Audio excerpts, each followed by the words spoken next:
મારા રે ઘરે વલોણાવલો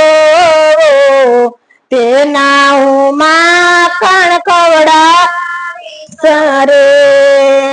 ચમોને મારા કૃષ્ણ કનૈયા પ્રેમેથી થાળ લઈને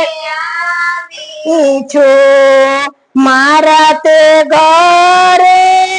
માટીના માટલા તેના હું પાણી લાપાઈશ રે મારી રે ઘરે માટીના માટલા તેના હું પાણી લાપાઈશ રે બોલો કૃષ્ણ કનૈયા લાલ કી જય અમારા રાધે કૃષ્ણ મંડળની જય।